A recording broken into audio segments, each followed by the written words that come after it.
बिस्मिल्लाहिर्रहमानिर्रहीम अस्सलामुअलैकुम। नाज़रीन मोहतरमा मरियम नवाज साहिबा बिलाखिर वज़ीर आला पंजाब मुंतखब हो गई।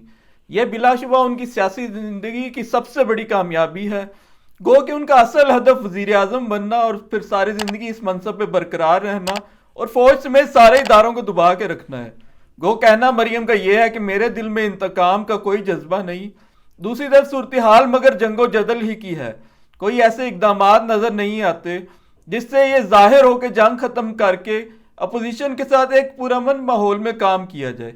अपोजिशन और हुकूमत एक दूसरे पर तनकीद करें मगर अमूर सल्तनत बासानी चलते रहें। मसलन कौन से इकदाम हुकूमत को करने चाहिए जिनसे हुकूमत और अपोजिशन के दरमियान एतमाद पैदा हो। सबसे पहली बात तो यह है कि तहरीक इंसाफ जो कि सुन्नी इत्तेहाद कौंसिल में अपने आज़ाद अरकान को शामिल कराने पर मजबूर होगी, उसे उसकी खवातीन और अकलियतों की मखसूस नशिस्तें दे दी जाती और वजीर आला के इंतखाब से पहले दी जाती। बज़ाहिर स्पीकर की जिम्मेदारी है जो कि कहने की हद तक गैर जानिबदार होता है, लेकिन अंदर ही अंदर सब जानते हैं कि मामलात मरियम के हाथ में ही है। इसके साथ साथ जिन सीटों पर तहरीक इंसाफ का दावा है कि उसे धांधली से हराया गया है, वहां शफाफ तरीके से उनकी सीटें वापस की जाएं या कानूनी तौर पर यह साबित कर दिया जाए कि तहरीक इंसाफ का मौकफ गलत है। इलेक्शन कमीशन ने फैसला करना है, लेकिन वो तो खुद एक पार्टी बना हुआ है। तहरीक इंसाफ का जो दावा है कि फॉर्म 45 के मुताबिक बहुत सी सीटों पर वो जीती हुई है, उसे शफाफ अंदाज में या तो मान लिया जाए या गलत साबित कर दिया जाए, लेकिन ऐसा होगा कभी भी नहीं। हुकूमत की जिम्मेदारी होती है कि अपोजिशन के साथ इतनी तलखी पैदा ना होने दी जाए कि अमूर सल्तनत चलना मुश्किल हो जाए, क्योंकि अमूर सल्तनत चलाना अपोजिशन की नहीं हुकूमत की जिम्मेदारी होती है। मरियम नवाज अगर अपने दावे में सच्ची हो कि वो इंतकाम नहीं लेना चाहती तो तहरीक इंसाफ पर हमलावर इस्टेब्लिशमेंट को हटने का पैगाम दिया जाए। सब जानते हैं कि इमरान खान पर 200 मुकदमे कैसे कायम किए गए हैं। इस्टेब्लिशमेंट और तहरीक इंसाफ के दरमियान मुसालियत कराई जाए और ये केसेस खत्म किए जाएं ताकि सियासी अदम इस्तेहकाम खत्म हो। एक आम ख्याल ये है कि इद्दत में गैर शरई निकाह वाला जो मामला है, ये टेंडेंसी मुस्लिम लीग नून ही की है कि वो हरीफों की इस तरह की किरदार कुशी करती है। मोहतरमा बेनज़ीर भुट्टो से लेकर आज तक नून लीग का ये ट्रैक रिकॉर्ड रहा है। मोहतरमा मरियम नवाज साहिबा खुद कहती रही हैं कि उनके पास अहम लोगों की काबिल एतराज़ वीडियोस मौजूद हैं। जजों और उनके अहले खाना की गुफ्तगू टेप करने का सिलसिला बंद होना चाहिए, टेप करने वालों का मुआवजा होना चाहिए, लेकिन ये सब होगा कभी भी नहीं। इसकी वजह यह है कि मरियम नवाज के मिजाज में तसादुम मोल लेना गुंदा हुआ है। अपनी जिंदगी की बड़ी कामयाबियां उन्होंने जंग जदल ही से हासिल की हैं। जनरल फैज हमीद के खिलाफ भी वो बरसरे बेकार रही और इस्टेब्लिशमेंट उनसे मुफाहमत पर मजबूर हो गई। इसी तरह निजी मामलात में भी ऐसा ही है। सोशल मीडिया की हद तक उनके बेटे जुनेद की तलाक में भी उन्हें कसूरवार ठहराया जाता है और ये मामला तो अब डिस्कस होना ही है, क्योंकि जिस तरह की डिस्कशन इमरान खान की ज़ाती ज़िंदगी के बारे में हुई है, उसके बाद जाहिर है कि दूसरों की जिंदगियां भी जेर बहस आएंगी। हमजा शहबाज जो मरियम से तलखी रखते थे, उन्हें भी उनकी हदूद में रखने में मरियम नवाज कामयाब रही। कैलबरी फोंट और कतरी खत समेत कई मौके पर मरियम नवाज की चालाकी से बरतने और जंग जदल की फितरत ने नवाज शरीफ और नून लीग के लिए शदीद मसाइल भी पैदा किए। अगर फॉर्म 45 पर कानून के मुताबिक चला जाए तो बहुत से हलकों से नून लीग दर हकीकत हारी हुई है। मरियम नवाज कैसे उनसे दस्तबरदार हो सकती है? उन्हीं की बुनियाद पर तो वो मुंतखब हुई है। मरियम नवाज क्यों ये गवारा कर सकती है कि तहरीक इंसाफ को सियासी मैदान में वापस आने दिया जाए और इस्टेब्लिशमेंट से उसकी जंग खत्म हो जाए? जंगो जदल के अलावा मरियम नवाज के पास और कोई हुनर नहीं और कोई ऑप्शन नहीं, और यही उनकी पूरी जिंदगी का मिजाज है। जहां तक इंतकाम का ताल्लुक है तो नवाज शरीफ और मरियम है ही मुंतकिम मिजाज। शहबाज शरीफ में मुसालियत का रुझान हमेशा से मौजूद रहा है। जिन दिनों मरियम नवाज फैज हमीद के खिलाफ बरसरे बेकार थी या नवाज शरीफ जनरल बाजवा के खिलाफ बयानबाजी किया करते थे, उन दिनों में भी शहबाज शरीफ मुसालियत पर रजामंद थे।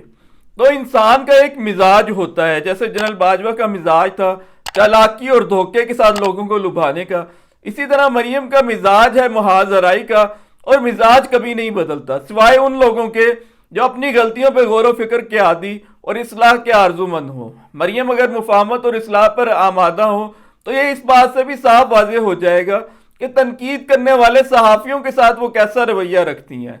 अगर तो इमरान रियाज को जिस तरह गिरफ्तार किया गया है, अगर यही रवैया रखना है तो फिर साफ जाहिर है कि मीडिया से भी जंग ही होगी।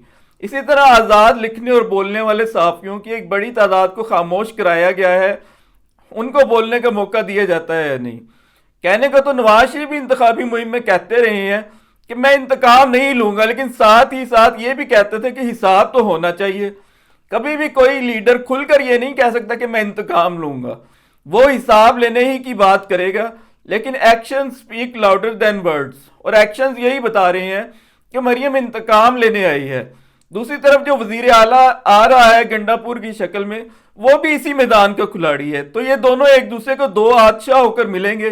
गंडापुर ने जैसे कहा था कि मौलाना को पागल खाने में डालेंगे, ऊपर से इस्टेब्लिशमेंट गंडासा लेकर नून लीग के साथ मिलकर तहरीक इंसाफ पर हमलावर होगी, और मुल्क में एक भरपूर मौला जट की फिल्म चलने वाली है। इस्टेब्लिशमेंट की जो भट्टी है, जिसमें से भुट्टो और नवाज शरीफ तख्लीक हुए थे, और बाद में भुट्टो को फांसी और नवाज शरीफ को कई बार खुड्डे लाइन लगाया गया, उस भट्टी से आज तक परवेज खट्टक, जहांगीर तरीन और अलीम खान जैसी चीजें बनकर निकल रही हैं। बीच में जनरल कियानी का एक मुख्तसर सा दौर आया था, जिसमें फौज ने सियासत से हकीकी मायनों में तौबा कर ली थी और उसे उसका फायदा भी हुआ। लेकिन जनरल हजरात भी सियासी तख्लीक की अपनी ड्यूटी पर वापस पहुंच चुके हैं। जस्टिस काजी फायद ईसा की क्यादत में अदलिया भी इस जंग में अपना भरपूर हिस्सा डालकर फैसले कर रही है कि किस सियासी जमात को इलेक्शन लड़ने देना है और किसे आज़ाद लड़ने पर मजबूर करना है, ताकि उसकी खुसूसी नशिस्तें हथियाई जा सकें। तो जैसे कहते हैं कि पंचों का हुक्म सारा आंखों पर, लेकिन परनाला वहीं गिरेगा। मरियम के लिए इंतकाम से बाज रहना ऐसा ही है जैसे लोहा ये कहे कि आइंदा से मैं जंग नहीं पकड़ूंगा, या तेल ये कहे कि आइंदा से मैं आग नहीं पकड़ूंगा। सबसे पहली बात तो यह है कि मरियम के इंतखाब से कबल सुन्नी इत्तेहाद कौंसिल को उसकी खुसूसी नशिस्तें ही नहीं दी गई, तो मुफाहमत काहे की। मरियम ने इक़्तिदार संभालते ही प्राइस कंट्रोल के लिए पायदार इकदाम का हुक्म दिया है, फौरी प्लान तलब किया है। प्राइस कंट्रोल कमेटियां भी अहम है, लेकिन मुल्क में अगर महंगाई है तो तेल महंगा होने की वजह से है, और तेल अगर महंगा है तो डॉलर महंगा होने की वजह से है, और डॉलर अगर महंगा है तो सियासी अदम इस्तेहकाम की वजह से है, और सियासी अदम इस्तेहकाम इस वजह से है कि इमरान खान को नाजायज तौर पर जेल में रखा गया है, जिस पर मुल्क में बेचैनी है। हत्ता कि उसके निकाह पर भी उसे सजा दे दी गई है, वरना डॉलर की जो असल कीमत है वो 200 से ज्यादा नहीं, और अगर 200 से कम हो जाए डॉलर की कीमत तो तेल सस्ता हो जाएगा।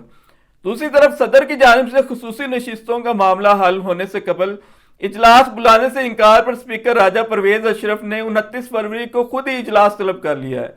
अब सवाल यह पैदा होता है कि जितने सुन्नी इत्तेहाद कौंसिल या दर हकीकत तहरीक इंसाफ के अरकान हैं, उस हिसाब से उन्हें खुसूसी नशिस्तें ना देने में कौन सी हिकमत कार फरमा है।